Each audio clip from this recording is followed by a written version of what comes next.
말씀을 전하시는 분들 입장에서는 제1차 전도 여행, 제2차 전도 여행이 머리에 그려지거든요. 1차, 2차, 3차 전도 여행이 머리에 그려져요. 근데 성도들 입장에서는 1차면 어떻고, 2차면 어떻고, 3차면 어떻고 하나도 안 그려져요. 뭐 어디서 무슨 일이 있었다 그러는데 이 무슨 일이 있건 없건 난 상관없이 그냥 하나도 안 그려지는 분이 계세요. 이 말씀이. 그래서 이것도 말씀을 이제 잘 보시는 분들이 제대로 보시려면 좀 지도를 그려놓고 이렇게 말씀을 보시면 그게 좀 나중에 기억에 남기도 하고, 또 그렇지 않은 분들은 좀 이렇게 말씀을 그리면서 이렇게 손으로 표시를 해놓는다든지 그래야 기억에 남게 되고, 아무튼 사도행전을 보다 보면 전도 여행에 관한 내용이 많이 들어있는데 이거를 1차, 2차, 3차 이런 식으로 나눠서 전해야 되는데, 전하는 사람 입장에서는 뭐 설명을 하게 되지만 듣는 사람 얼굴을 보면 영 무슨 소리인지 모르겠다고 하는 얼굴빛이 있을 때가 있어요. 그래서 제가 미리 좀 말씀을 좀 드립니다. 어떻든 간에 저도 말씀을 좀 전해야 되는 상황이라 전도 여행에 대한 이야기를 조금 좀 해야 될 것 같은데요. 우리가 사도 바울과 이제 바나바가 1차 전도 여행을 마쳤거든요. 1차 전도 여행을 마치고 이제 2차 전도 여행을 하게 되는데, 1차 전도 여행의 목적은 뭐였냐면 그 소아시아에 있는 사람들에게 복음을 전해가지고 예수를 믿게 하는 게 주요 목적입니다. 근데 2차 전도 여행은 예수를 믿게 하는 게 주요 목적이 아닙니다. 이미 갔던 지역에 또 가는 거예요. 또 가가지고 사도들의 회의에서 결정된 거, 사도행전 15장에 보면 사도들의 회의에서 몇 가지가 결정이 됐잖아요. 우상의 제물을 먹지 말라라든지, 핏째 먹지 말라라든지, 목매어달아 죽이지 말라라든지, 음행하지 말라라든지 이런 게 있었잖아요. 그런 것들을 제외한 그 4가지 항목에 관련된 것을 제외한 나머지에 대해서는 자꾸 사람들을 정죄하지 말라. 그 사람들이 그것 때문에 지옥에 가지는 않으니까 자꾸 정죄하지 말라고 하는 게 이제 그게 소위 사도회의의 결정이에요. 우리로 말하면 이런 겁니다. 우리는 누가 무슨 큰 잘못을 범하면 우리들 마음속에 저 사람 저러면 지옥 가는 거 아니야? 이런 세계도 우리가 쉽게 생각을 하고, 또 그걸 아예 말로 꺼내는 사람도 있거든요. 너 그런 식으로 하면 지옥 가. 그리고 또 내랑 마음이 안 맞는 사람이 있으면 저 사람은 천국 못 갈 것 같아. 이런 생각을 은근히 갖는 경우가 있어요. 이게 이제 마음에 담는 경우도 있고 말로 하는 경우도 있고 아예 대놓고 그냥 그 사람에게 하는 경우도 있을 수가 있거든요. 근데 사도행전 15장에서는 사도회의의 결정은 뭐냐면 우상의 제물이라든지 핏째 먹지 말라든지 목매달아 죽인 거, 이거 다 주로 우상에 관련된 거거든요. 우상 숭배나 음행에 관련된 거를 제외한 나머지 것들로 가지고 사람들이 성숙하지 못했다고 해가지고 그 사람을 정죄하지는 말라. 그게 이제 사도회의의 결정사항이에요. 그 얘기를 사도 바울하고 바나바가 1차 전도 여행을 할 때는 이게 결정되기 전이었거든요. 2차 회의 때 회의가 된 다음에 그걸 결정사항이 나왔으니까 2차 전도 여행을 떠나면서 그 얘기를 전달해 줘야 되거든요. 그게 사도회의의 결정사항이지만 사도들이 명령을 했습니다. 너희들이 이 얘기를 가지고 가서 먼저는 안디옥 가서 얘기하고 네가 복음을 전했던 소아시아에 가서 얘기를 전해주라고 했거든요. 그래서 이제 사도 바울하고 바나바가 전도 여행을 가기로 했는데, 잘 알다시피 두 사람이 싸웠잖아요. 죄송합니다. 마가 사건으로 인해 두 사람이 싸우게 됐는데, 두 사람이 싸워서 다른 방향으로 복음을 전하게 됐어요. 근데 그게 두 사람은 싸운 일이지만 성경의 역사로는 잘 된 일이거든요. 두 사람이 다른 방향으로, 한 사람은 육지로, 하나는 바다로 해가지고 이제 복음을 전하게 하나님께서 만드셨는데, 문제는 두 사람이 종착점이 같아요. 두 사람의 2차 전도 여행의 목적 자체가 복음을 전하는 게 목적이 아니라 이미 복음을 전한 지역에 가서 그리스도인의 자유가 무엇인지를 알려주는 게 주요 목적이었기 때문에 둘이 같은 목적지를 또 지나가게 되는 거예요. 사도 바울하고 바나바가 서로 겹치게 되는 거죠. 그래서 하나님께서 바나바와 바울이 서로 겹치지 않도록 하기 위해서 사도 바울에게 너는 아시아의 복음을 전하지 마라. 계속 성령께서 감동을 주셨어요. 그리고 여러 가지로 방해를 하셔가지고 너는 아시아의 복음을 전하지 못하도록 하나님께서 만드셨거든요. 근데 사도 바울은 아시아에 꼭 복음을 전하고 싶어요. 왜냐하면 자기가 생각하는 복음 전도는 아시아뿐이에요. 복음을 전하려면 이왕이면 가까운 곳에 전해야지 왜 멀리 가서 전하는 거예요. 사도 바울의 입장은. 그러니까 하나님께서 사도 바울이 너무 고래 쇠심줄 같은 거예요.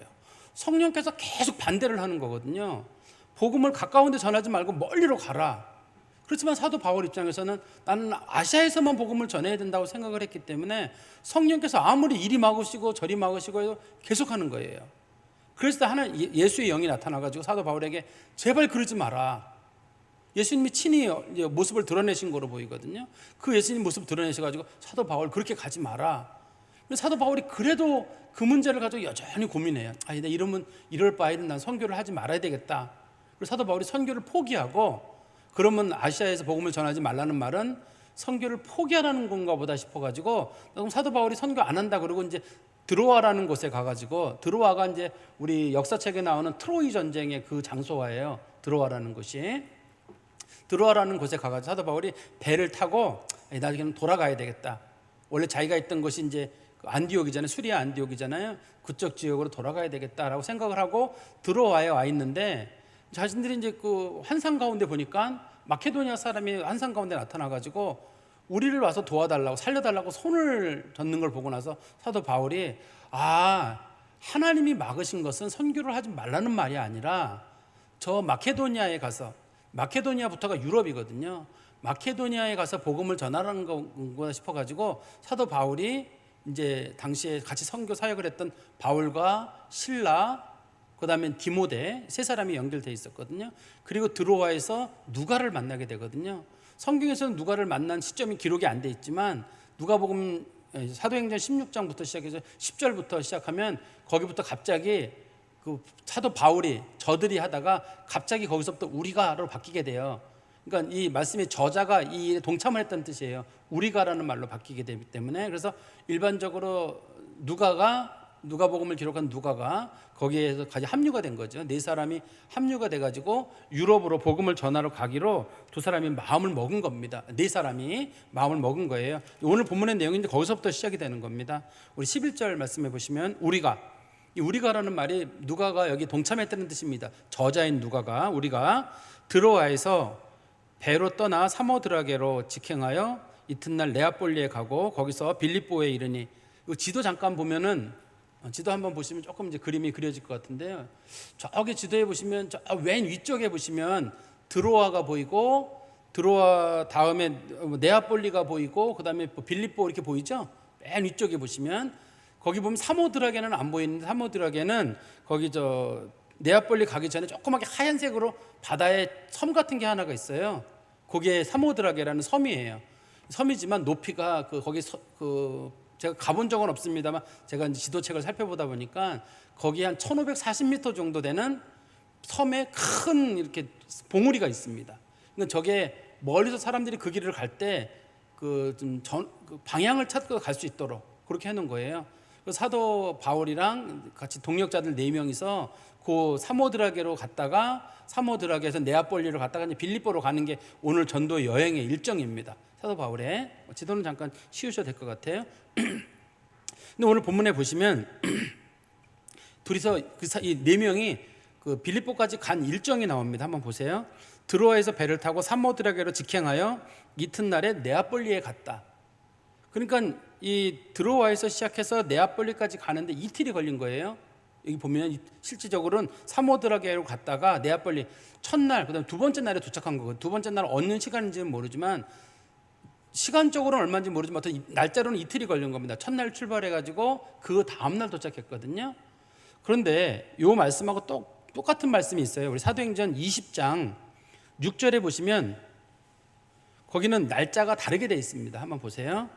우리가 무교절 후에 빌립보에서 배로 떠나 닷새 만에 드로아에 있는 그들에게 가서 이레를 머무니라.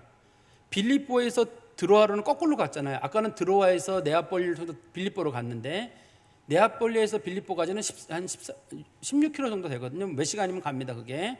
근데 갈 때는 이틀이 걸렸는데 올 때는 5일이 걸립니다. 저도 이게 궁금했어요. 성경을 보면서 왜 갈 때는 별로 안 먼 거리인데 이틀이면 갔는데 올 때는 왜 이렇게 걸린다? 바람 때문에 그렇답니다. 거기가 바람이 유럽 쪽으로 바람이 불어가지고, 바람이 뒤에 세게 불어줘가지고 이틀이면 가는데 돌아올 때는 바람이 역풍이 분답니다. 거기가 역풍이 불어가지고 5일이 걸린다는 거예요. 그만큼 거리를 움직이는데, 어떻든 여기서 지금 제자들이 움직여가지고 이틀 만에 이제 네아폴리로 가게 되죠. 네아폴리로 가고 네아폴리에서 빌립보까지 도착하게 되는데, 빌립보까지는 네아폴리에서 16km 정도 거리거든요. 그리고 보면 거기 성경에 우리가 중요한 표현 중에 하나가 이런 표현이 하나 있죠. 마케도냐 지방의 빌립보에 이르니 빌립보는 마케도냐 지역의 첫 성이다. 첫 성이라고 되어 있는데 여러분 성경책에도 보시면 그 첫 성이라는 말의 첫자 앞에 조그만 표시가 되어 있는데 첫째 가는 성이요 이렇게 되어 있잖아요. 이거를 어떤 분들은 이 성이 마케도냐 지역의 첫 번째 성인가 보다. 첫 번째 성은 네아폴리가 첫 번째 성입니다. 들어가는 입구에 있기 때문에 제일 큰 성인가? 제일 큰 성은 데살로니가가 제일 큰 성입니다. 데살로니가 제일 큰 성이기 때문에 여기서 첫 번째 성도 아니고 제일 큰 성도 아닙니다. 이건 왜 그러냐면 당시에 로마가 마케도니아를 4개로 분할했거든요. 4개로 분할을 했는데 그 중에서 그 첫 번째 분할 지역에 있는 성이란 뜻이에요. 이 첫 번째 분할 지역 성입니다. 그거를 여기서는 첫 성이라고 분할해 놓은 건데 우리나라 말의 어감상으로는 첫 번째든지 제일 큰 성이든지 그렇게 우리나라는 어감이 옵니다만 당시에는 이거 4분한 것 중에 첫 번째 면에 있는 그런 도시 그런 뜻입니다. 이 빌립보라는 도시가. 그리고 보면 빌립보가 또 그 뒤에 뭐라고 붙었냐면 로마의 식민지다 이렇게 돼 있거든요. 우리나라 사람들이 생각하는 식민지는 어떤 거냐면 일제가 우리나라를 통치할 때 식민 통치를 했듯이 그 나라를 점령해 가지고 그 나라 사람들과 수탈해 나가는 거 이게 이제 식민지라는 개념이거든요. 근데 당시에는 로마가 유럽 전역을 이미 다 통치를 했기 때문에 어느 지역인 어디는 식민지고 어디는 식민지가 아니고 없잖아요. 우리나라 개념으로 따지면 다 로마의 식민지거든요. 실제로는. 그렇지만 성경에서 말하는 식민지는 로마의 직할 지역이라는 뜻이에요. 로마 군이 거기에 머무르게 되고 그다음에 로마 군인 중에 퇴역 군인들이 가서 거기서 있는 여자들하고 결혼하고 거기서 마을을 꾸려가지고 살게 되고 그 식민 지역이라고 불려지는 직할 지역이라고 불려지는 데 살고 있는 사람들은 모든 법을 그 지역 법을 원칙으로 삼는 게 아니라 로마에서 적용되는 법을 그대로 적용시켜서 사는 지역. 성경에 보면 이제 그 로마의 그 식민지라고 불려지는 것이 비시디아 안디옥이라든지 루스드라라든지 몇 가지 지역이 있습니다. 몇 개 지역이 식민지라고 불려지는 지역이 있는데 여기 식민지라는 말을 굳이 밝혀놓은 이유는 이 지역이 그래도 생활이 넉넉한 곳이란 뜻이에요. 로마의 직할지기도 하지만 퇴역 군인들이나 로마의 중요한 사람들이 그래도 거기 머물러서 생활을 하고 있기 때문에 다른 지역에 비해서는 이 빌립보라는 지역이 생활이 넉넉하다는 걸 설명하려고 로마의 식민지라는 표현을 쓴 겁니다. 우리가 생각하는 식민지랑은 조금 다르다고 보시면 돼요. 이 성에서 수일을 유하다가 이 성에 도착해가지고 며칠 동안을 거기서 이제 머물게 됐는데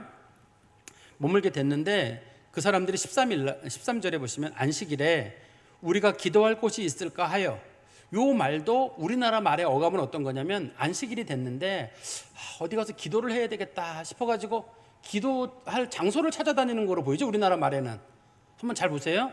안식일에 우리가 기도할 곳이 있을까 하여 문 밖 강가에 나가 거기에 앉아서 모인 여자들에게 말하는데 이렇게 되어 있는데 이게 원문에는 뭐라고 되어 있냐면 원래 유대인들의 기도 처소가 어디 있는가 하여 찾았다고 되어 있어요. 유대인들의 기도 처소입니다. 유대인들의 기도 처소란 말은 뭐냐면 당시에 빌립보는 로마 간할지에 있었기 때문에 유대인들이 사는 사람이 극히 드물어요. 그 지역에는. 그래서 여기 회당이 없습니다. 회당이 없고 유대인들은 원래 한 동네에 남자가 10명만 있더라도 성인 남자가 10명 있으면 회당을 만들 수 있거든요. 9명이 되면 회당의 문을 닫아야 됩니다. 특이하게 예를 들어 10명이 있다 1명이 죽었다. 그럼 회당 예배를 못 드려요. 10명에서 11명이 되면 드릴 수 있거든요. 대신에 여자는 100명, 1000명이 돼도 여자는 숫자의 개수가 안 돼가지고 회당 예배를 드릴 수가 없어요. 근데 이 빌립보에 회당이 없었다는 말은 남자가 10명이 안 됐다는 뜻입니다. 이 당시에. 그러니까 사도 바울은 주로 말씀을 전하는 데가 어디였냐면 항상 회당에서 말씀을 전했거든요. 그런데 이 빌립보라는 곳에는 회당이 없으니까 사도 바울이 회당이 없는 경우는 성문 밖에, 문 밖이란 말은 성문 밖이거든요. 빌립보 성 밖에 가보면 보통 사람들이 여자들끼리 모여가지고 거기서 정기적으로 기도를 하는 일이 있어요. 정기적으로 기도를 하는 곳이 있는데 그 기도처가 혹시라도 그 기도처가 있는가 해서 그 기도처를 찾아갔다는 얘기입니다. 당시에 여자들끼리 모여서 기도하는 곳이 있었는데 그 기도 다시 말씀해 보시면 문 밖은 성문 밖이고요. 강가는 이 강 이름이 강기테스 강이라고 불러요. 강기테스 강이라고 불려지는 그 강이 있는데 거기 여자들이 앉아서 기도하고 있던 거죠. 거기가 이제 기도 처소인 겁니다. 그러니까 보통 경우 유대인들이 하루에 3번 정도 기도한다고 하니까 아침, 점심, 저녁으로 여기서 여자들이 예배 드릴 장소는 없고 자기들끼리 모여서 예배 드리는 거죠. 우리나라도 마찬가지예요. 우리나라도 보통 경우 성인 세대교인 25명 이하인 경우는 교회라고 못 부르게 돼 있어요. 기도처라고 부르게 돼 있고, 성인이 25명 이상이 되면 교회라는 이름을 붙일 수 있어요. 그러니까 어느 교회가 뭐 개척교회인데 교인이 뭐 20명이다. 정확한 교회 표현으로는 교회가 되지 않고 기도처소라고 부릅니다. 그거를 기도처라고 부르고, 적어도 성인 25명 이상이 돼야지만이 그게 이제 본식으로 교회인데, 이제 유대인들 같은 경우는 10명을 기준으로 삼은 거예요. 회당을요. 10명을 기준으로 삼았는데 10명이 안 됐기 때문에 사도 바울이 회당에서는 말씀을 전할 수 없어서 혹시라도 기도처소라도 있나 싶어가지고 성문 밖에 나가 보니까 그 강기테스라는 강이 흐르고 있는데 그 강의 주변에서 여자들이 앉아서 두런두런 기도를 하고 있는 것, 사도 바울이 거기에 갔다는 얘기입니다. 지금 거기서 사도 바울이 누구를 만나게 되냐면 14절입니다. 두아디라시에 있는 자색 옷감 장사로서 하나님을 섬기는 루디아라고 한 여자가 말을 듣고 있을 때 그때 주께서 그 마음을 열어 바울의 말을 따르게 하신지라. 근데 거기 같이 기도하는 여자란 말은 이 여자가 이미 하나님을 믿는 여자잖아요. 이미 기도하고 기도처소에 모여서 기도하고 있던 여자니까 하나님을 믿는 여자고, 루디아라는 이름은 유대인 이름이 아닙니다. 이방인 이름이에요. 로마 사람 이름이에요. 그러니까 이 여자는 로마 사람입니다. 유대인이 아니라 로마 사람인데, 이 여자가 살던 동네가 어디냐면 두아디라라고 하는 장소예요. 우리 성경에 보시면 요한계시록에 소아시아 7교회 있잖아요. 소아시아 7교회가 있는데, 우리 아까 목사님 그 지도 한번 잠깐 보여주시겠어요? 그 지도에 보시면 그 중간쯤에 서머나라고 보이세요?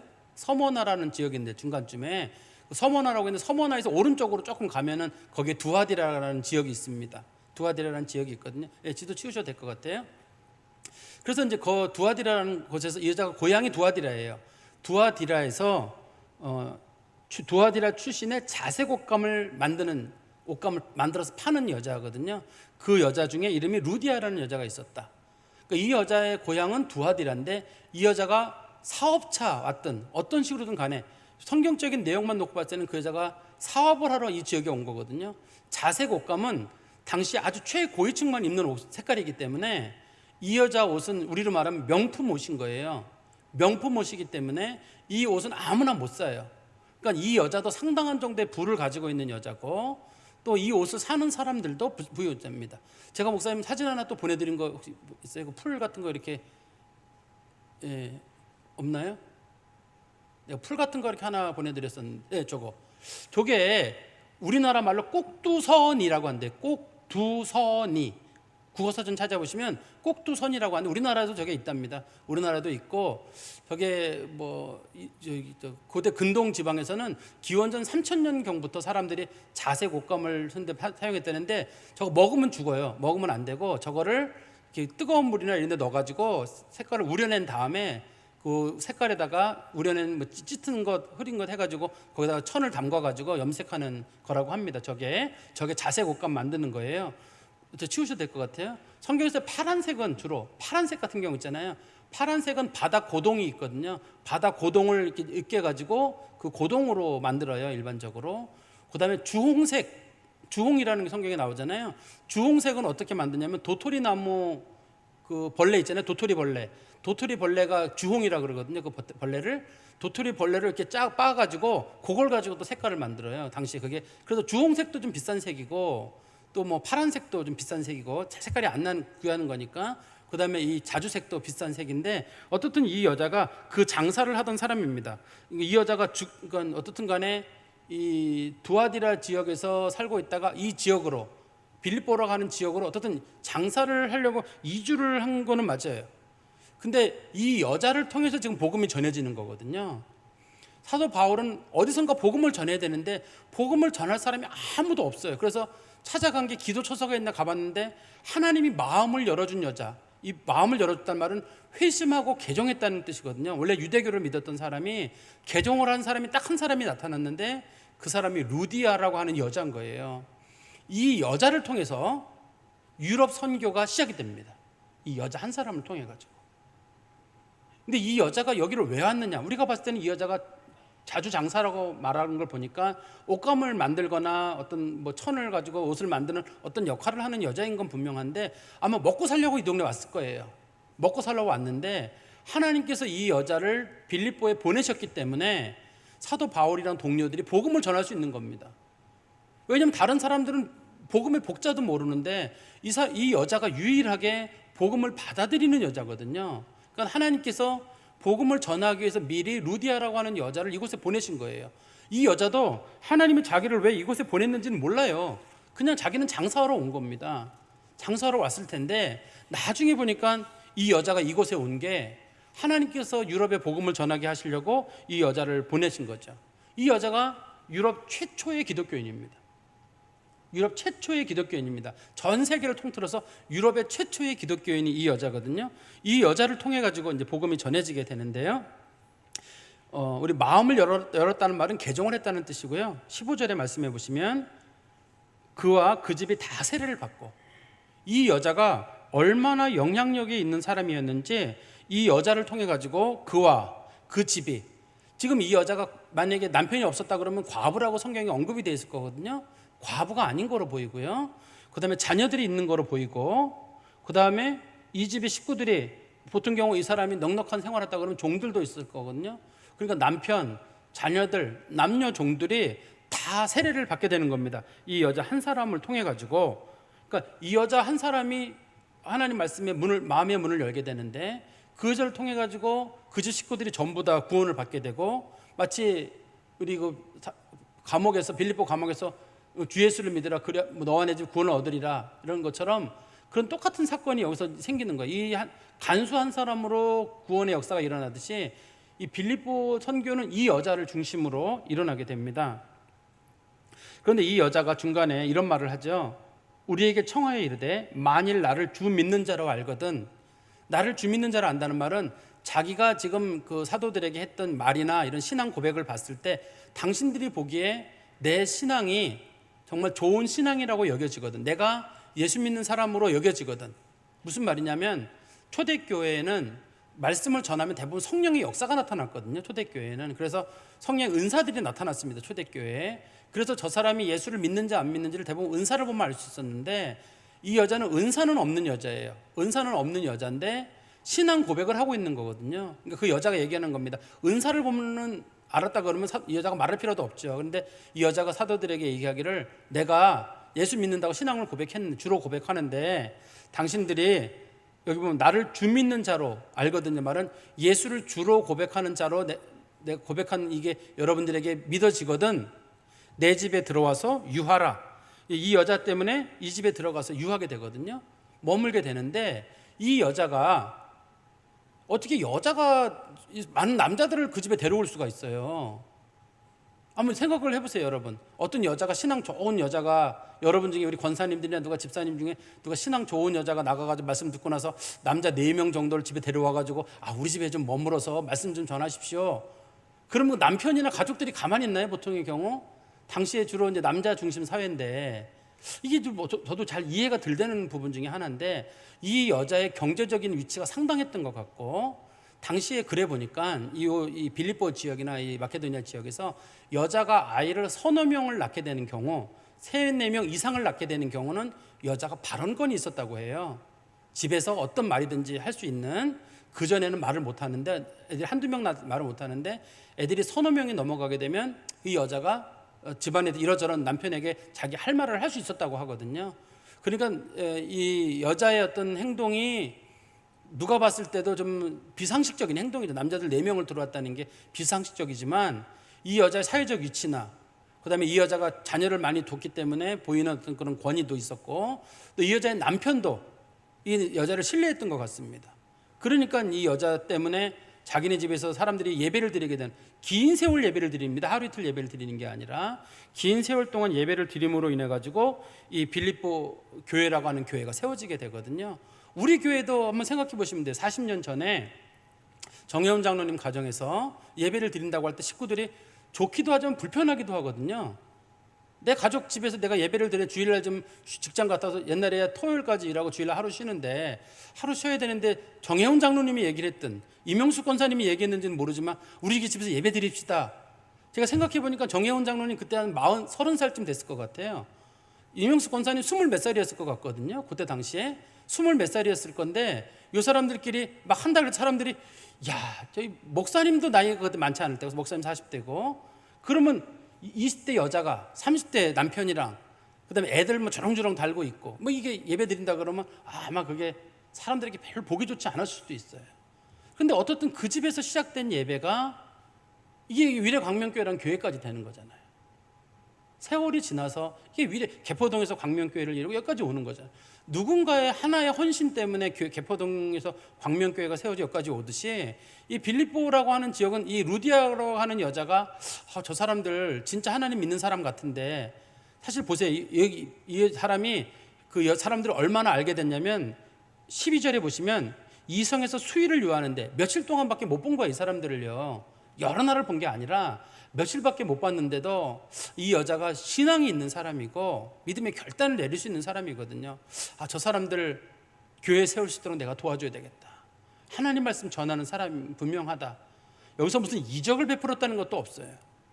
그저 하나님 말씀 전하는 걸 봤는데 그 말씀을 전하는 걸 보고 상당한 정도의 여자가 감동을 받아가지고 교회를 제공한다는 말은 그만큼 집이 넓었다는 뜻일 거고 재정적으로나 모든 면에서 향후 사도 바울이 전도할 때마다 이 빌립보 교회가 사도 바울의 선교 비용을 대게 됩니다.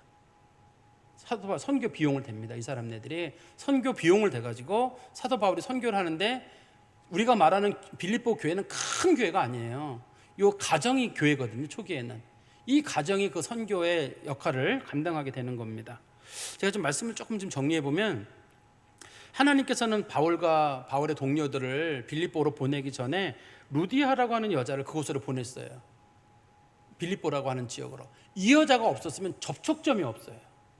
먼저 그곳으로 보내셔가지고 그 여자로 하여금 그 여자 입장에서는 아까도 말씀드린 대로 돈 벌러 갔을 수도 있거든요. 그냥 남편 따라갔을 수도 있는데 어떻든 두아디라라고 하는 지역이 당시에 전 세계에서 가장 유명한 자주색 옷감을 만드는 지역입니다. 두아디라. 그래서 두아디라 사람이 왔다 그러면 명품이에요. 우리나라 사람들이 요즘은 들어가지만 옛날엔 파리라든지 뭐 이태리라든지 뭐 그런 거라고 생각하시면 돼요. 두아디라가 자주색 옷감의 이 중요 산지거든요. 거기서 한 여자가 온 거니까 이 여자 때문에 이 빌립보 사람들은 굉장히 호의를 가지고 있었을 것이고 이 여자는 상당한 정도의 부를 얻었는데 이 여자가 여기 온 것도 부를 얻은 것도 그 집을 마련한 것도 하나님께서 복음을 전하게 하시려는 여호와 일에 하나님의 준비하시는 모습이에요. 바울이 아무리 유능하고 또 신라라든지 디모데랑 누가가 아무리 잘해도 이 여자가 준비가 되지 않으면 못하거든요. 하나님께서 우리를 어디로 보내시는지는 몰라요. 우리를 어디로 보내시든지 간에 우리는 우리가 처한 자리가 하나님이 역사할 수 있는 자리로 우리가 만들어야 돼요. 그게 좋은 집일 수도 있고 작은 집일 수도 있고 큰 곳도 작은 수도 있고 또 아주 뭐 시골일 수도 있고 어딜 수도 있겠죠. 어떤 일을 우리가 갔든 간에 우리가 사는 곳이 하나님 말씀의 처소가 될 수 있도록 마치 빌립보 교회가 그렇게 세워지는 것처럼. 그리고 두 번째는 이 여자를 통해서 유럽 선교의 선교가 시작이 되게 됩니다. 이 한 사람을 통해 가지고 선교라는 게 한 번에 확 열리는 게 아니잖아요. 하나님의 딱 한 사람을 통해서 일을 시작하시는데 그 출발점은 딱 이 여자예요. 이 여자가 예수 믿고 돌아와 가지고 이 여자가 가족도 세례받게 하고 그다음에 이 여자가 교회 제공하고 그러면서 유럽의 선교가 이루어지거든요. 그런데 이 여자가 이런 생각을 했을 거예요. 자기 이름이 생명책에 기록되리라고는 생각도 못했을 겁니다. 또 이 여자가 자기가 유럽 선교의 중심 인물이 되리라고는 생각도 못했을 거예요. 한번 생각해 보세요. 이 여자가 방을 빌려주면서 이걸 통해 가지고 유럽 선교의 중심지가 우리 집이 돼야 되겠다. 후대의 사람들이 나를 유럽 선교의 중심 인물로 보겠다. 또 하나님께서도 성경책에다가 나를 기록하게 만들어야지. 이 여자는 그런 마음이 전혀 없었을 겁니다. 그런데 하나님은 이 여자를 사용하셔서 이 여자의 뜨거운 열심을 사용하셔가지고 유럽 선교의 중심이 되게 만들고 유럽 선교가 시작되게 만들었거든요. 그러니까 우리가 지금 아시아 사람들이 우리가 복음을 믿습니다만 사실 우리나라는 아시아에서 복음이 온 게 아니라 유럽에서 복음이 왔잖아요. 우리나라도요. 미국이나 영국에서 선교사들이 들어왔거든요. 우리나라에 주로. 그러니까 우리도 마찬가지로 이 여자의 도움을 받은 거예요. 이 여자가 유럽 선교를 시작하고 여기서부터 많은 비용이 움직이기 시작하고 사도 바울이 로마를 통해 가지고 세계 선교가 이루어지게 되고, 그리고 우리에게까지 복음이 온 거예요. 아시아에서 우리에게 온 게 아니라 우리의 복음은 유럽에서 들어왔거든요. 하나님이 이 여자를 유럽 선교의 중심으로 사용했다는 거. 그리고 두 번째는 좀 전에 말씀드린 대로 하나님의 생명책에 이 여자의 이름이 기록됐다는 거예요. 하나님께서 이 여자를 하나님의 생명책의 이름에 기록을 했다는, 전 이게 너무 놀라워요.